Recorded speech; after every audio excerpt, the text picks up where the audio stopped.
Buenos días o buenas tardes a todas y todos los que nos estáis escuchando. Hoy vamos a hablar sobre eficiencia energética y sostenibilidad, modelos de gestión, ¿vale? Como vamos a hablar sobre modelos de gestión, como saben, pues en realidad para cualquier cosa, pero para los modelos de gestión principalmente es muy importante la concienciación. Concienciación y saber el para qué y el por qué y el qué se está llevando a cabo, pues es crítico en cualquier organización. Hay veces que dicen, no, vamos a empezar a implementar la ISO 50001 porque patata. ¿Por qué? Porque esto para qué sirve, la gente no sabe qué es lo que está pasando, etcétera, porque no todo el mundo vive en la realidad de las circunstancias o los flujos de negocio y es muy importante pues que todos seamos partícipes y conozcamos pues el porqué también de impulsar sistemas de gestión de energía o de gestión energética, temas de sostenibilidad, responsabilidad social, etcétera, ¿no? Porque más allá de la concienciación ambiental, pues también hay una sostenibilidad económica y empresarial, pues que es bastante importante que tengamos en cuenta, sobre todo para aquellas empresas que tienen grandes demandas de energía, pues que conozcan cuáles son sus flujos energéticos, cuáles son su punto o sus unidades de consumo crítico, pues le va a permitir pues estar en más control de ciertos costes y flujos de entrada, ¿vale?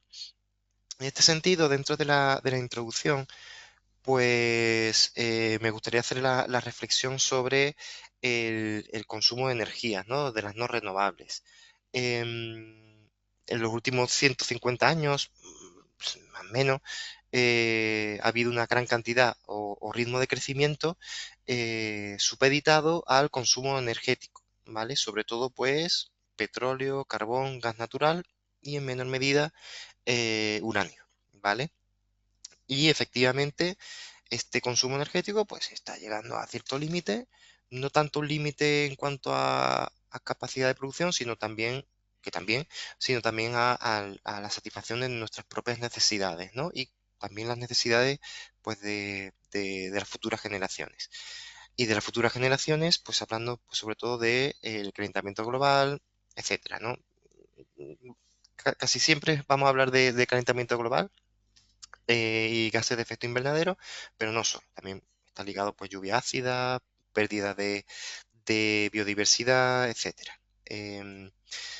La producción de petróleo en los últimos años, pues vemos que ha habido un descenso, ¿vale? En la producción. Ahí dice, hay distintas estadísticas, ¿no? También son acumulaciones de un conjunto de datos y bueno, son ciertos consensos, pues que a partir del 2006 se llegó al tope de la producción de petróleo crudo, del crudo.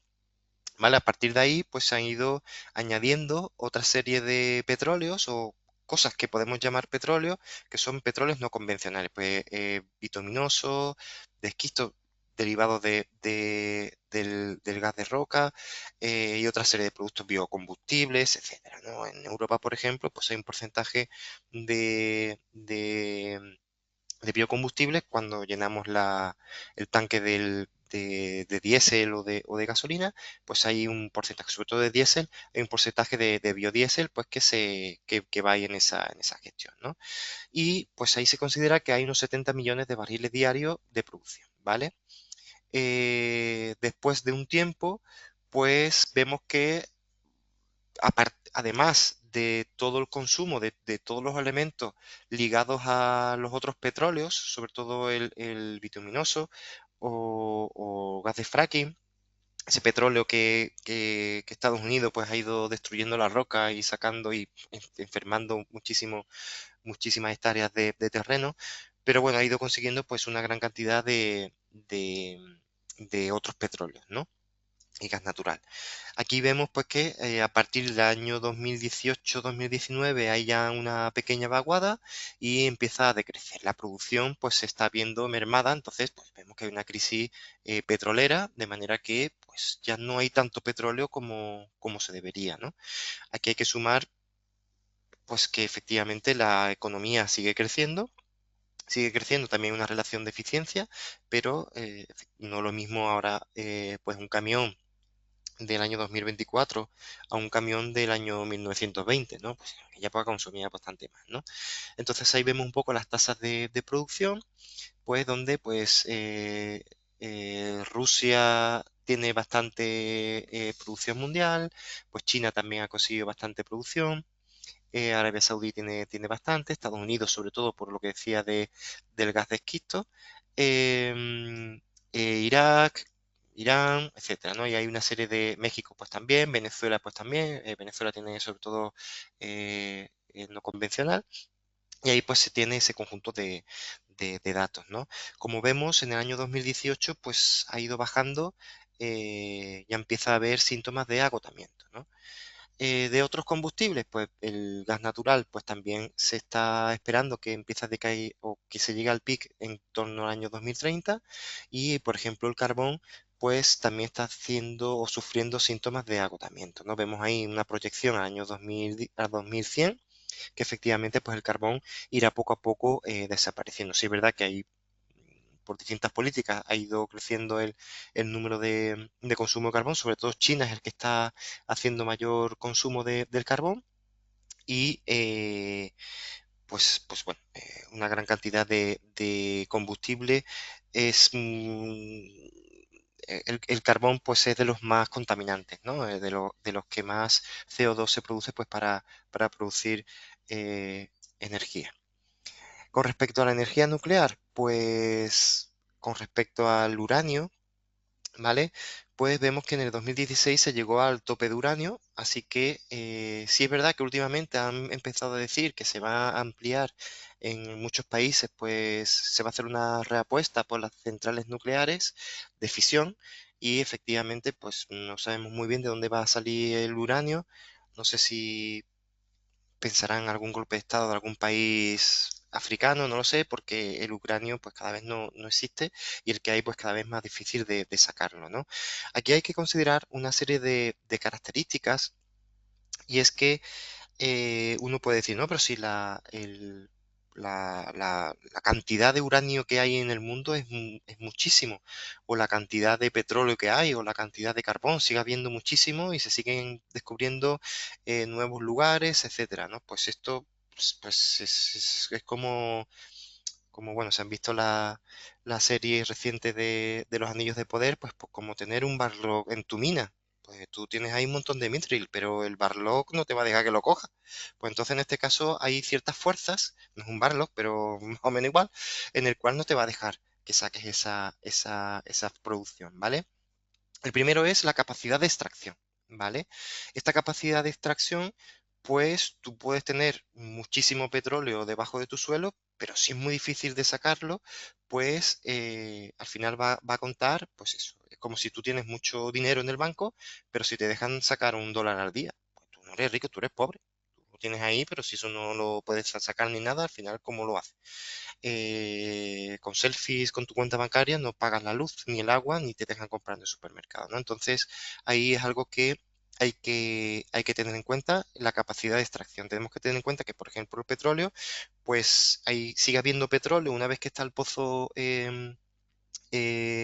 consumido o agotado, sigue habiendo. Lo que pasa es que, claro, para extraer ese petróleo hace falta muchísima energía. Entonces llega un momento en el que no merece la pena. Y ligado a eso, pues está, ¿por qué no merece la pena? Pues por el coste de extracción, ¿vale? Si se supera ciertos límites, pues la rentabilidad de la producción se estanca mucho, ¿vale? El mayor reservorio, se dice, ¿no? De uranio del mundo son los océanos, pero claro, ¿quién se pone a filtrar todo el agua para sacar uranio? Prácticamente imposible, ¿no? Pues entonces en ese caso pues sería igual. En las playas del mundo hay muchísimo oro, pero nadie se pone a filtrar toda la arena para sacar toneladas de oro porque sería carísimo, ¿vale? Entonces ese tipo de cosas o tierras raras o lo que sea es muy complicado de llevar a cabo. Entonces hay cierto límite en ese balance de la producción, ¿vale? Ligado a esto hay conceptos como es el tema de la sustituibilidad, ¿vale? Que es la capacidad infinita de buscar otros sustitutos hacia las fuentes de energía, ¿vale? Entonces nosotros estamos muy tranquilos, en los años 80 estábamos tranquilos, se va a acabar el petróleo. Yo hace, pues no sé, yo terminé la carrera en el año 2005 y ya en el año 2003, 2004 tenía un profesor de ingeniería química que decía, el petróleo se va a acabar, se va a acabar. Dentro de 10 años se volverá a decir, se va a acabar, dentro de 10 años se va a acabar. Y aparentemente nunca se va a acabar, siempre va a decir, en 10 años se acaba, en 10 años se acaba. Pero efectivamente vamos llegando a cierto límite en el cual el petróleo, pues evidentemente no se va a acabar, pero la capacidad de extracción y el coste energético para poder extraerlo, pues evidentemente se está superando, ¿vale? Si nosotros tuviéramos energía suficiente a cierto límite, pues a lo mejor no lo gastábamos, porque esa energía viene de algún sitio, no lo gastábamos en sacar petróleo, lo dedicaríamos pues para mover la maquinaria económica sin tener que pasar por el petróleo, el carbón, el gas o lo que sea, ¿no? Quiero decir que si tú para sacar 1 millón de barriles de petróleo necesitas el equivalente energético a 11 millones de barriles, pues evidentemente no lo vas a usar porque necesitas mucha energía para sacar ese propio petróleo, ¿no? Considerando pues que cada barril pues tiene un número, un porcentaje de diésel, un porcentaje de queroseno, un porcentaje de bencinas y gasolinas, etcétera, ¿no? Entonces hay que tener en cuenta un poco esa característica. Entonces, sabemos que no hay sustituto posible.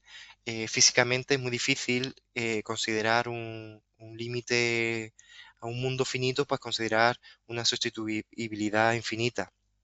Entonces ya se sabe pues que en ciertos momentos pues hay futuros en los que no se extiende. Hablando de la sustituibilidad, hay dos grandes esperanzas. Uno serían las energías renovables, ¿vale? Aquí también está el hidrógeno verde, es la energía solar, eólica, hay otras cosas, ¿no? Pues mareomotriz, etcétera, ¿no? Hay otras tecnologías, distintos tipos de solar, distintos tipos de eólica marina también se ha considerado, se ha hecho fuerte inversión en algunos países como el Reino Unido, para tener esa energía suficientemente capaz de mantener económicamente y socialmente y también alimentariamente, porque necesitamos estos productos para esto. Tengan en cuenta que el petróleo no solo se utiliza para quemarlo. De hecho, este mismo profesor decía que quemar el petróleo era la mayor de las barbaridades, porque pues, el petróleo se saca desde abonos hasta productos farmacéuticos, de limpieza, de materiales, etcétera, ¿no? Entonces, de vestido, entonces era un poco como estar gastando algo que no deberíamos de gastar, deberíamos encontrar otras fuentes para hacer eso y en el futuro yo creo que será así, el petróleo que se extraiga pues será para bienes materiales y no para quemarlo. Em, Vemos que efectivamente los costes de producción de las energías renovables pues se va reduciendo el coste, pues evidentemente va habiendo mayor inversión, las tecnologías se van mejorando y vamos mejorando todo ese tipo de cosas, ¿vale? Y por otro lado, pues tendríamos una cara B de la energía renovable, que sería pues dónde almacenarla. Porque hay dos problemas con la energía renovable pues para la energía renovable, para usarla directamente con la electricidad, pues la red eléctrica de los distintos países, especialmente en Europa, es muy compleja y muy sensible a distintas varianzas. Entonces, si hay cierta variabilidad, pues se cae la red y después levantar eso es complicado, hay sobretensiones, bueno, puede ser un caos, un apocalipsis, ¿vale? Entonces, en este caso, pues se necesita otra fuente de energía que mantenga esa estabilidad. Si no tenemos esa fuente de energía, pues necesitaríamos almacenarla en algún sitio. Y ese almacenamiento, hoy por hoy, la mayor capacidad, pues son las baterías de litio, ¿vale? Ese almacenamiento para establecer la red eléctrica, pero también almacenamiento, pues para los camiones, los barcos, bueno, los trenes no tanto, pero hay trenes que también necesitan ese almacenamiento, pero sobre todo pues los barcos, los aviones, por ejemplo, etcétera, ¿no? Si en algún momento quisiéramos pues tener aviones de batería. Em, entonces, en ese caso, pues vemos que la cantidad de millones de toneladas de litio pues está repartida muy localizada en distintos puntos del planeta. en Chile, Perú, Argentina y Bolivia hay una gran cantidad, pues en esa parte del altiplano andino, donde hay una gran cantidad de litio, ¿no? En distintas minas, donde hay son como minas de sal, donde hay pues gran cantidad de tierras raras y entre ellas pues la gran cantidad, concentración de litio, ¿vale?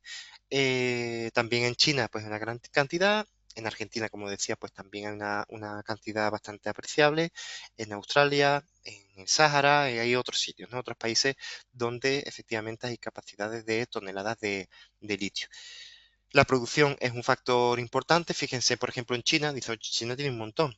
¿Y por qué no están produciendo? Lo que pasa es que los chinos son flojos". Pues sí, hay otra cosa que podemos definir a los chinos, es que no son flojos, ¿vale? Entonces, pues será pues que la accesibilidad, la capacidad de extracción, la concentración de partes por millón de litio, pues a lo mejor no compensa, ¿vale? Entonces, bueno, hasta que hay tecnologías también, se van avanzando las tecnologías, perdón, para poder tener esa, esas mejoras en la extracción, ¿no? Pero luego vamos viendo que la demanda en el uso de litio pues se dispara, ¿vale? De manera que la propia extracción y producción pues no está dando abasto, ¿vale? Y después los costes de disponibilizar esa tecnología o esa batería pues también son muy costosos, ¿vale? Entonces de momento pues ante tener un camión, un tráiler que va por litio, por baterías de litio, pues es que es tan caro que dicen: "No, yo qué material tengo que llevar ahí, relojes Rolex para que eso me compense. Para llevar trigo no me va a compensar". Entonces al final pues se sigue siendo más barato todavía pues el diésel, ¿no? En capacidad de mover, ¿no? Otra característica, otra posible solución, que esto surgió muchísimo después de la invasión de Rusia en Ucrania, donde todo el mundo del hidrógeno verde fue una fantasía, y en algunos países como Chile, por ejemplo, pues también se están haciendo fuertes inversiones, en España también. Yo es que como viví tanto tiempo en Chile, soy casi, casi chileno, entonces por eso también pongo muchos ejemplos de allá. Y entonces ahí pues tendríamos la capacidad de producción de hidrógeno verde. Entonces dentro del hidrógeno verde pues también hay que ver también por el balance energético, pero bueno, si tenemos un superávit de energía renovable, por ejemplo, molinos, etcétera, pues esa energía, en vez de tener los molinos ahí parados, pues produce hidrógeno verde. Es difícil de almacenar, el balance energético es pobre, pero bueno, si tienes un superávit, pues qué más da, si el molino está ahí parado, pues para que siga funcionando, ¿no? Y es peligroso en cuanto que bueno, el nivel de estanqueidad de un tanque de hidrógeno es muy complejo. La gran cantidad de energía no es en producir el hidrógeno, sino en almacenarlo de manera estable, ¿vale? Entonces, por eso, pues puede llegar a ser un poquito peligroso en tanto en cuanto puede tener esa volatilidad, ¿no? Si, pues evidentemente, si se agujerea el tanque del coche, pues gotea el diésel o gotea la benzina, que puede ser también peligroso, ¿no? Pero si se agujerea el hidrógeno, pues puede ser un poquito más peligroso, porque se puede inflamar a temperatura ambiente. Luego tendríamos pues los límites de crecimiento, pues las problemáticas del consumo ligado pues a cambio climático, etcétera, ¿vale? Entonces, en base a esta circunstancia apocalíptica, ¿vale? Pues van surgiendo distintos movimientos sociales. Desde el Protocolo de Kioto, ligado un poco a la gestión de cambio climático, y también desde el Protocolo de París, ¿vale? Del 2015. Desde hace algún tiempo como estamos viendo, ya da igual el medio ambiente, ya es que no empieza a haber, y entonces necesitamos ser mucho más eficientes. Y si anteriormente pues gastábamos 1000 kilovatios, pues ahora tendremos que producir lo mismo y consumir menos, ¿vale? En cuanto a las distintas normas nacionales que han ido apareciendo a lo largo del tiempo, pues desde la norma estadounidense del ANSI MSE 2000, la danesa del 2001, la sueca del 2003, la de Irlanda del 2005. España, pues somos así, tenemos dos, la del 2007 y la del 2010. Yo me acuerdo de la del 2010, pues que tenía mucho énfasis. Lo que pasa que un año después pues apareció la 50.001 y entonces pues se quedó un poco parada, ¿no? En cuanto a la legislación europea ligado a eficiencia energética, pues ya en el 2006 hay más legislación. Estoy sacando aquí un compendio un poquito resumido. En el 2006 empiezan a aparecer ya legislaciones pues para temas de eficiencia energética, sobre todo ligados a, a decrecimientos en cuanto a consumo. Eh, en el 2009, pues diseño ecológico para aparatos que utilizan energía, que cualquier aparato, ¿no? Pero bueno. Y después estaría, pues, el año 2012, pues, para temas de auditoría energética, acreditación de proveedores de servicios energéticos, etcétera, ¿no? Hay otras normativas. Luego en España, pues, también un listado de legislación, que voy a dejar ahí, no voy a entrar en detalle, pero bueno, poco a poco vamos viendo cómo se empieza a legislar y se empieza a tener conciencia de un concepto de eficiencia energética. No es ya, no tanto que se produzca CO2 y se contribuya al cambio climático, que también, porque evidentemente si yo tengo una serie de molinos, llega un huracán y me los arranca, molinos de viento para producir energía, pues veremos a ver qué hacemos, ¿no? En cuanto a modelos de gestión, pues vamos a hablar sobre todo de la ISO 50001, ¿vale? Que en el año 2018 pues tuvo una revisión, que es la revisión actual, y que pues es la que tenemos que estar, yo creo que es la que posiblemente se ajuste más para considerar un modelo de gestión energética, ¿vale? Porque plantea un sistema de gestión tipo ISO X, ¿vale? Pero para la eficiencia energética, pensando en la propia gestión energética. Y aquí se entronca un poco con lo que decía al principio, la concienciación. La concienciación de implementar esto a la alta dirección, pues la alta dirección piensa en la sostenibilidad a medio largo plazo de su organización, de su compañía, ¿no? Entonces, posiblemente los costes asociados, la volatilidad, el que de repente la luz te suba un 10, un 15, ahora te pongo el IVA, ahora te lo quito, ahora no sé qué, pues evidentemente ahora te subo los impuestos del 10, ahora te los bajo, ahora no sé qué, pues puede ser que tener conciencia, tener una capacidad de cómo está tu flujo de energía, pues sea un extra para la competitividad de tu organización, ¿vale? Sobre todo empresas que consumen pues bastante energía, pues son capaces de dedicarse ese dinero que se dedicaba a gastos energéticos, pues dedicarlos a campañas de marketing, innovación, tecnologías, etcétera, ¿no? Y mejorar el producto, etcétera, ¿vale? El propósito de esta norma es un sistema basado en procesos, siempre basado en procesos, para mejorar continuamente el desempeño energético, la eficiencia energética, el uso de la energía y el consumo de energía, ¿vale? Al final es el consumo de energía, hablando un poco en plata, ¿no? La implementación de esta norma pues apoya fuertemente a la cultura de mejora del desempeño energético, ¿no? ¿Vale? Dentro del ciclo de vida de la mejora, y la alta dirección debe estar, como en todas las normas del mundo, pues debe estar altamente implementada, ¿no? Aquí en este caso un plus más, porque si no está bien concienciado, pues la gente piensa, ah, qué bellos están estos ecologistas aquí, no sé qué, estoy harto de estas normas, pero como vemos, esto tiene mucho más de sostenibilidad económica que ambiental, ¿vale? Aunque está todo entroncado.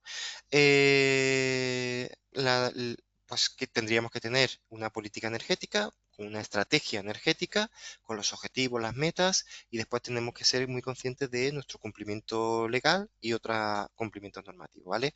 Los beneficios, pues integrar la gestión de la energía en prácticas de negocio, establecer procesos para la mejora continua del desempeño energético, la mejora de la competitividad, cumplir objetivos generales de mitigación del cambio climático, y siempre pues fomenta el PDCA, ¿no? Las empresas que entran en esa dinámica de mejora de procesos, pues cambiando el foco rápidamente, pues consiguen grandes resultados, ¿no?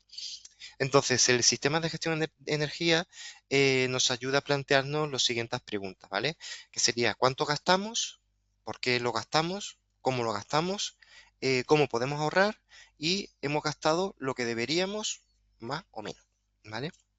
Son preguntas porque nos ayuda a responder, y la verdad es que eso pues, es muy importante tener en cuenta. Conceptos clave en esta norma pues, son indicadores de desempeño energético y las líneas base energéticas, ¿vale?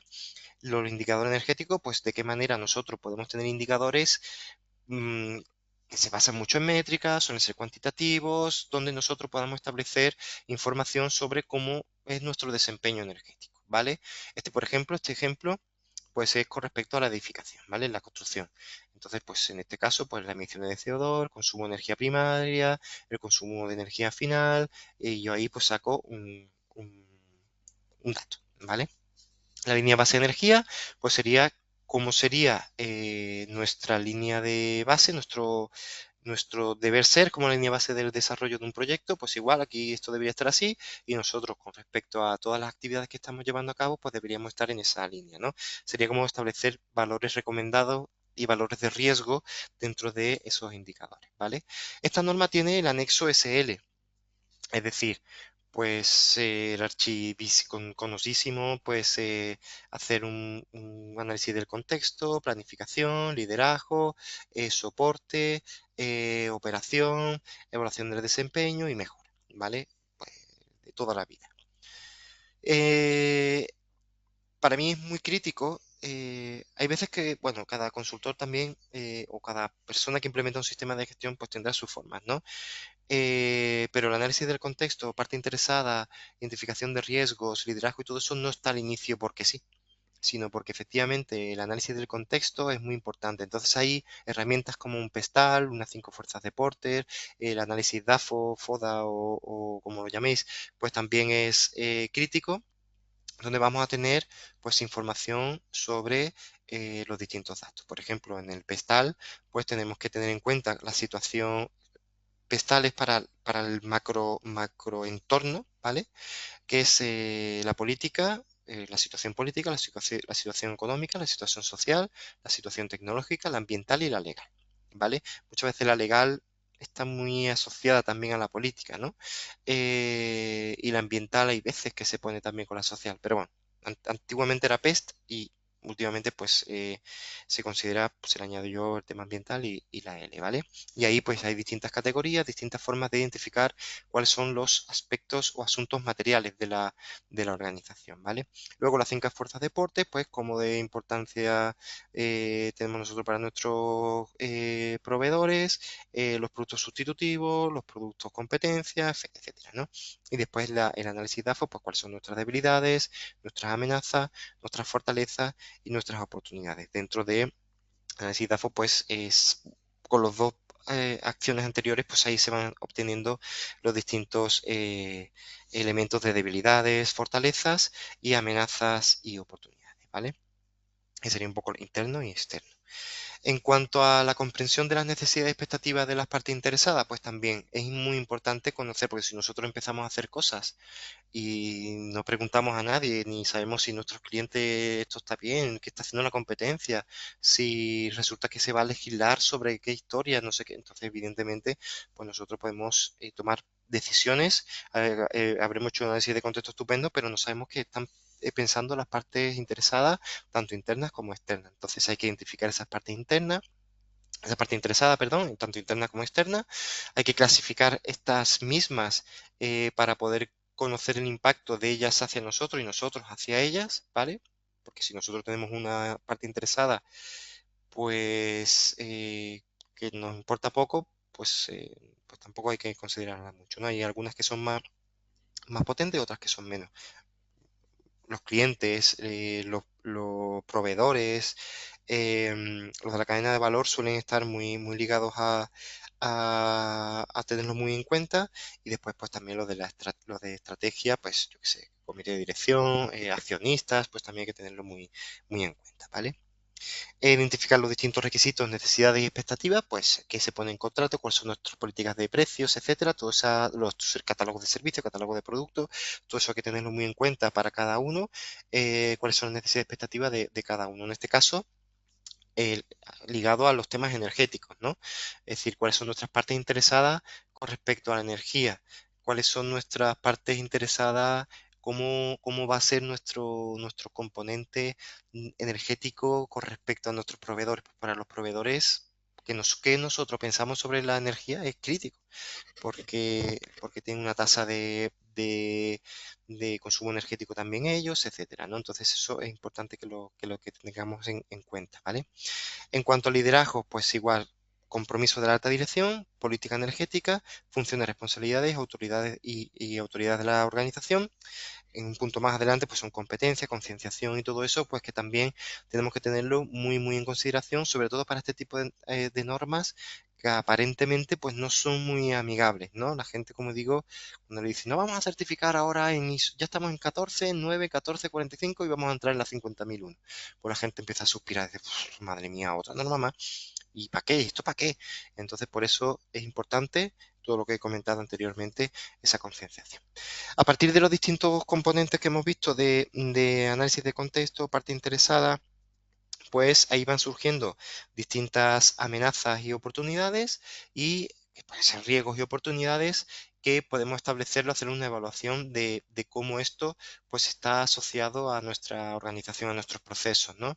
Entonces, nuestro propio requisito, cuál es el riesgo y oportunidad, tema material, podría ser ahí, pues el requisito, ¿no? Pues reducir el consumo de energía un 10% o consumimos mucho diésel porque hacemos muchos viajes en, no sé, pues ese tipo de cosas.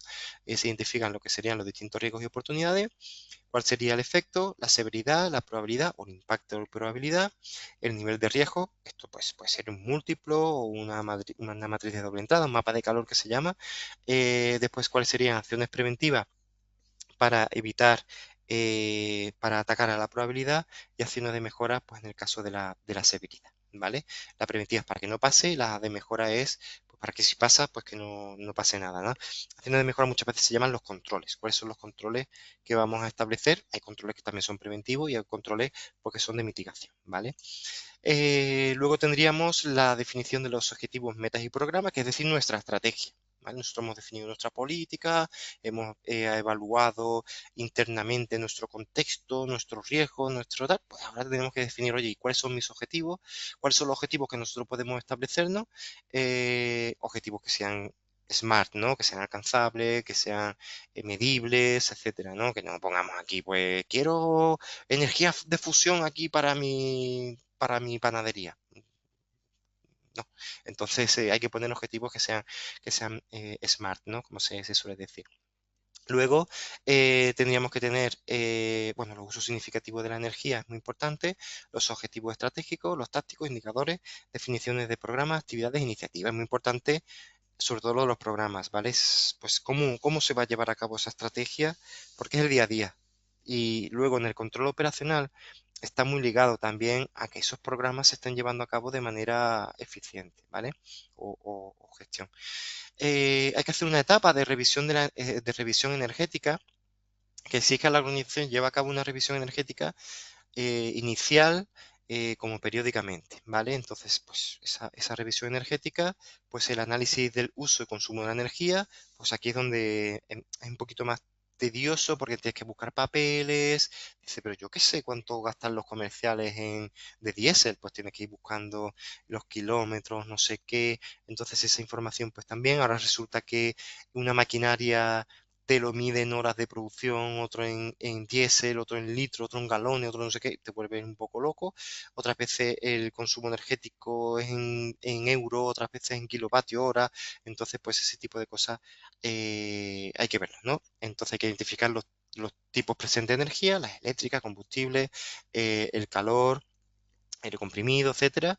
Evaluar los usos y consumos pasados, pues ver un poco cómo va los distintos elementos, los temas de pérdida, eficiencia de máquina, etcétera, ¿no? Hay veces pues que es la propia infraestructura la que se tiene pérdida, ¿vale? Entonces, hay que tener en cuenta para la identificación de estos usos de energía, pues que pueden ser las instalaciones, los sistemas, los procesos o equipos. Hay que tener las variables pertinentes, el desempeño energético, hay que determinar la prioridad, las oportunidades para mejorar el desempeño energético, es decir, hay que hacer comparaciones, ¿no? Hay que decir, oye, ¿y qué parte de la energía? Pues si no, yo voy a utilizar, en vez de diésel, voy a utilizar biodiesel. Pues a lo mejor que la máquina te la destruyes en 5 minutos o resulta que para que esa máquina funcione al mismo rendimiento, pues te consume más, entonces al final está emitiendo el mismo CO2 y económicamente es un desastre. Entonces ese tipo de cosas hay que ver exactamente dónde. A lo mejor dice, no, pues mira, voy a poner placas en la fábrica Y con eso, pues el consumo energético pues me baja al menos de luz eléctrica, ¿vale? La maquinaria que está funcionando en electricidad, pues lo hago. Y además, pues me quito una caldera que tengo de una calefacción de gas natural y la pongo por electricidad, ¿no? O voy a hacer una inversión en cuanto a que el techado de la planta pierde mucha energía y entonces pues la voy a aislar, ¿no? Estimar el uso de la energía y consumo de los distintos futuros, ¿no? Es decir, cómo preveo yo. Eso está muy ligado a la producción. Si yo sé que para producir 1 millón de tornillos necesito X cantidad de energía y yo tengo una previsión de crecimiento del 10%, pues voy a saber que va a haber un crecimiento de X%. No siempre es lineal, hay que buscar pues el crecimiento, normalmente son crecimientos logarítmicos, pues para poder conocer esa definición, ¿vale? Hay que ver también cuáles son las causas de energía. Aquí, bueno, se puede ir haciendo distintos ejemplos matemáticos. Un ejemplo, pues sería dónde se nos va la calefacción, dónde se nos va la energía. Pues en calefacción, no sé cuánto, en electrodomésticos, no sé qué, esto es un ejemplo de casa, ¿no? En la cocina se va no sé cuánto, en la iluminación no sé cuánto, los traslados se van no sé cuánto, ¿vale? Entonces son típicas cosas que tenemos que tener ese mapa de dónde y por qué y desde dónde estamos teniendo en cuenta esa información, ¿vale? Hay que tener en cuenta indicadores de desempeño energético, ¿vale? Como decía, pues identificar bien cuáles son los distintos indicadores. Aquí, bueno, son métricas, estadísticas, son datos. Al final un indicador pues te hace una referencia de la situación sin tener que ver absolutamente todos los datos. Es decir, hay un indicador muy típico, es decir, pues estoy ganando dinero, no estoy perdiendo dinero. No, pero es que resulta que he hecho. No, no, pero estoy ganando, no estoy ganando. Pues entonces algo así tan sencillo como eso, pues sería indicativo de si hay algo que está desempeñándose de una manera correcta o no, ¿vale? Y después las líneas base, es decir, estoy comportándome como debería. Si yo estoy fabricando tornos de acero, ¿ese consumo energético se está acorde con el consumo de producción o no? Porque ahí podemos ver si la maquinaria está antigua, si necesitamos un tipo de mantenimiento, si a lo mejor no es la maquinaria, sino es la propia tipo de energía que estamos consumiendo, puede ser por diésel, tipo de diésel, etcétera. Entonces ese tipo de cosas lo tendríamos que ir valorando, muy importante, ¿vale? La línea base energética, como decía, es importante tanto al inicio como a futuro, ¿vale? Te permite estimar un poquito a futuro, pues cómo va esa información. El cálculo es muy, muy sencillo. mm, pues, estadísticamente, pues tú puedes ir estimando a futuro pues, el comportamiento con respecto a distintas características, ¿no? Y si sabemos cuáles son los grados de correlación que me consume energía, cuáles son aquellas cosas, pues cuando contrato mucha gente, cuando hago más turnos, cuando cambian la luz, cuando hay más frío, cuando hay más calor, pues ese tipo de cosas yo puedo saber qué tipo de energía o qué cantidad de energía voy a tener esa relación. Hay un índice de correlación muy sencillo, que es el índice de correlación de Pearson, que te permite, a través de una fórmula matemática muy sencilla, pues conocer si qué elementos están siendo significativos en tu consumo energético o cuál no. ¿Vale? Entonces ahí pues se debería ver, se podría visualizar en esa línea. Cuando yo formo mucho a la gente, resulta que me baja porque ahí puede ser un índice de correlación positivo o negativo. Cuando yo hago una cosa, se me dispara, cuando hago una cosa, se me baja el consumo de energía, ¿no? En ese índice de correlación de Pearson, pues el cercano a cero, pues significa que no hay ningún tipo de correlación y cuando se está más cercano a uno o a -1, pues sí hay más índice de correlación, teniendo en cuenta que el uno es una correlación positiva, a más algo, en este caso el consumo es malo para nosotros, pero sucede, y en el otro caso pues sería, cuando es -1, pues a más algo, pues hay una correlación inversa, ¿no? Pues consumo menos energía, ¿vale? Es algo que tendríamos que ir viendo. Hay que tener en cuenta también temas de control operacional, hay que definir muy bien cuáles son las actividades que tenemos que llevar a cabo. En este sentido, también es muy importante haber seleccionado bien las unidades de consumo energético, ¿vale? ¿Por qué? Pues porque si yo empiezo a hacer mantenimiento de una máquina que da igual, porque esa máquina no afecta a mi consumo energético, pues ¿para qué lo hago, no? O si no hago actividades de concienciación, o si no busco rutas alternativas de consumo, o cuando lleno el camión no pongo políticas de cuánto del camión está más lleno, menos lleno, etcétera. Pues ese tipo de cosas, pues lo tengo que ir visualizando, ¿vale? Para definir cuáles son las frecuencias de las actividades, cuáles son las actividades de control, etcétera. Un ejemplo, pues también de ese control operacional, pues sería el típico, ¿no? De temperaturas, pues que ni esté por encima ni esté por abajo, además de la propia calidad del propio producto. Pero hay veces que pues uno dice, no, esto como estar a menos 10 grados es suficiente y resulta que yo lo tengo a menos 30. Pues está ahí perdiendo energía tontamente, ¿vale? Algo así parecido, ¿vale? En cuanto a análisis de datos, pues también es importante, más allá de tener el indicador, hacer análisis, ¿vale? Que es importante sentarse, revisarse, etcétera. Y a partir de ahí, pues tendríamos temas pues típicos, ¿no? De la 50.000, del anexo de serie. Tampoco voy a entrar mucho porque si no voy a estar aquí 14 horas hablando y ya me he consumido 10 minutos del tiempo de Azara y tampoco es para que os cansemos. Estos son pautas o ciertos tips pues para tener en cuenta temas de implementación de una ISO 50001, empezando por la parte que yo creo que es muy importante de la concienciación, más allá del medio ambiente, que es evidentemente el lugar donde tenemos que vivir y si lo destruimos pues no vamos a dejar nada a nadie. Pero por otro lado, pues que hay una realidad económica. Si dice, no, es que se va a acabar el planeta dentro de 20 años, pero tú mañana no vas a comer. Pues ante el planeta dentro de 20 años y comer hoy, pues posiblemente opte por comer hoy, ¿vale? Entonces, esas son características que tenemos que tener en cuenta. Otros modelos de sostenibilidad, pues hay muchos temas, ¿no? Hay como sistemas de gestión de sostenibilidad y incluye la 9, no, incluye la 14, la 45 y la 50.001. Otras dicen, no, pues es que RSA 8000, no, es que yo tengo ISO 26000 bueno, hay distintos modelos, ¿no?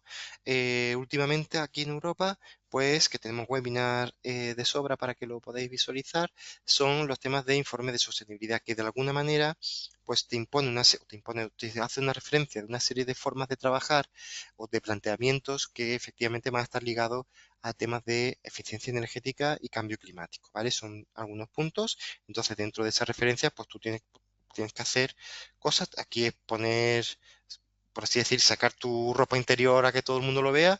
Y evidentemente, cuanto más bonita esté tu ropa interior, pues la gente pues te va a valorar más, ¿no? Entonces, en este caso, hay que hacer una serie de informes de sostenibilidad que estás haciendo para el cumplimiento legal, evidentemente, pero también qué otras cosas se están pudiendo llevar a cabo, ¿vale?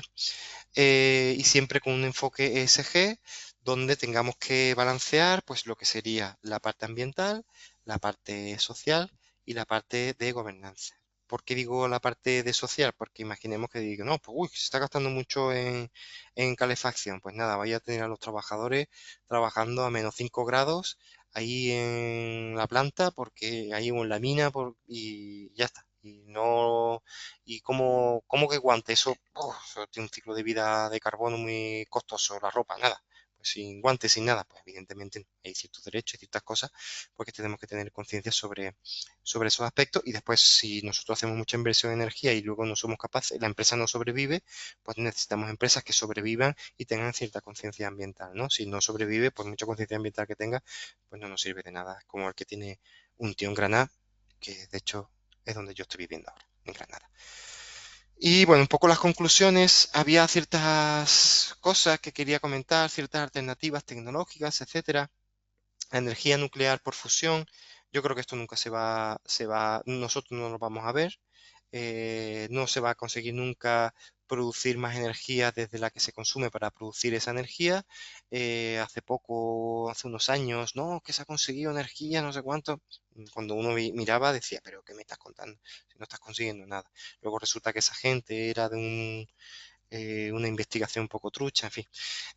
Los biocombustibles, pues yo no sé qué usted qué prefieren, pero yo prefiero comer antes que coger el coche, ¿no? Entonces, pues si nosotros vamos a deforestar el Amazonas para plantar colza para biocombustibles, pues la verdad es que no merece la pena, ¿vale? ¿vale?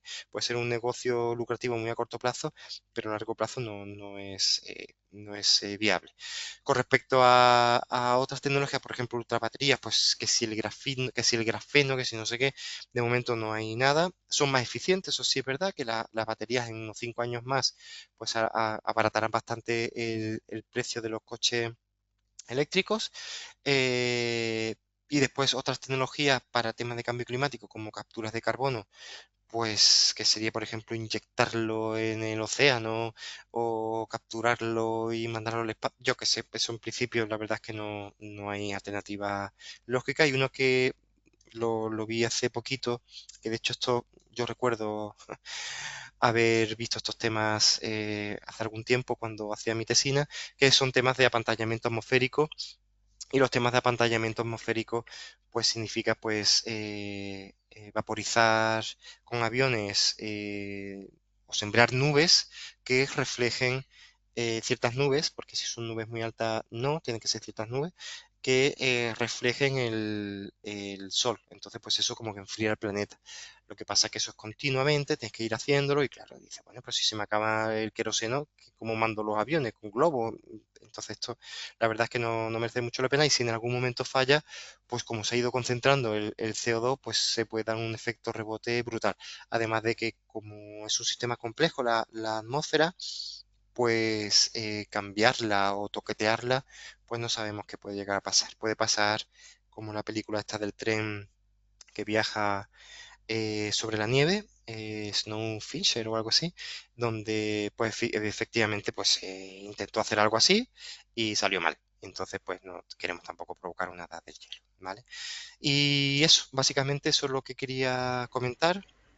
Ha sido muchos temas, ha sido un tema un poco árido para hablarlo en estos 40-45 minutillos, pero bueno, em, como esta información la vamos a entregar, etcétera, pues yo creo que también pueden verla más en detalle y ahí sacar información pues para luego seguir investigando.